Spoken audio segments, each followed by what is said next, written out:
Terus kemudian ada hadis-hadis yang menerangkan proses Nabi dialek dengan para nabi. Kayak ketemu Nabi Musa, Nabi Ibrahim, terus Nabi Idris, Nabi Isa, Nabi Musa. Itu terus diterangkan di hadis-hadis sahih. Ini kalau balik tentang keterangan wau, sebetulnya pertemuan-pertemuan ini itu dimaksudkan Nabi biar punya tradisi yang sama dengan Nabi-Nabi sebelum. Karena ini penting ya. Sama esro rasane dadi kiai. Niku kroso banget. Misalnya kita akan dididik ala pesantren misalnya. Kita punya kiai-kiai yang punya tradisi. Misalnya nak rawong nakal, wong minum, astagfirullahaladzim, wong kok ngonoan gitu. Ya hanya begitu. Sehingga wis kaya identik angger kiai NU atau amalia NU iku rawani naboki wong sing nyabu. Ya rawani nyadui wong sing lagi minum. Kemudian itu dianggap satu kekurangan atau apa, walhasil kemudian lahir kayak FPI, orang yang tidak menerima metode itu. Tapi sudah kayak ada janjian tuh begitu, kiai paling anti kemungkaran lah yo. Masa kiai paling kerengo sapa yang terkenal kerengo. Mereka tidak punya catatan repot bahwa mereka pernah jotosi wong minum. Masih sing sering jotosi santri lah, itu tetap rata wono terkenal jotosi napa? Wong sing mabuk, wong sing minum. Itu sudah kayak tradisi. Dulu zaman Basim Asari Jombang terkenal hijau be abang, yang wabang ya abangan tenan, sing hijau. Tapi tidak ada catatan sejarah kiai jotosan be pemabuk.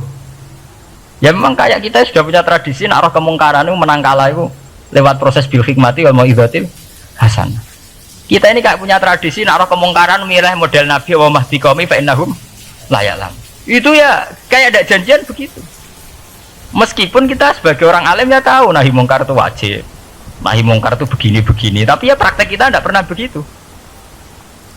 Ya, kalau di Timur Tengah kebalikan, mana ada terima karuan wong nakal, podo soleh beda aliran halal dibunuh, sehingga wong Sunni yang ngalalo darai wong Syiah nggak ngalalo darai apa wong Sunni. Ya sudah kayak tradisi.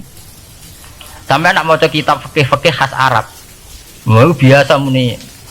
Wong ngene iku muhadarun damu.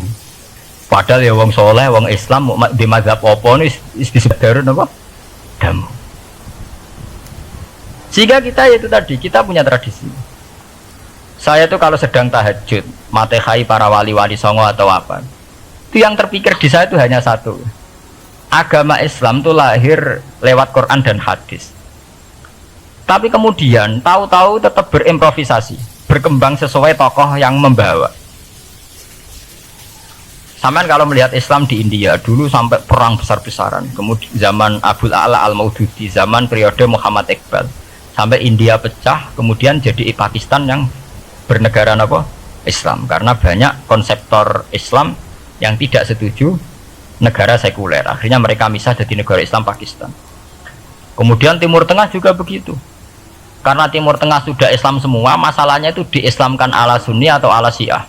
Iran menjelma sebagai aliran Syiah, yang Sunni dianggap sesat, halal darai. Irak zaman Saddam Hussein pemerintahan Sunni, sing Syiah dibantai, sehingga wong Kurdi do mati. Era Saddam keok gentenan Saddam sing dibantai. Makanya kalau saya ngaji di Jogja, seminar di Jogja bilang, kita ini harus bersyukur. Kita ini punya tradisi konflik yang terbaik di dunia. Enggak, kita ini punya tradisi konflik yang terbaik di dunia. Sampai nak Isra Ikhwanil Muslimin teng Mesir, Badan Intelijen Nasional atau Badan Stabilitas Nasional, Bakor Setanas itu harus terima kasih sama tradisi tokoh-tokoh Islam di Indonesia.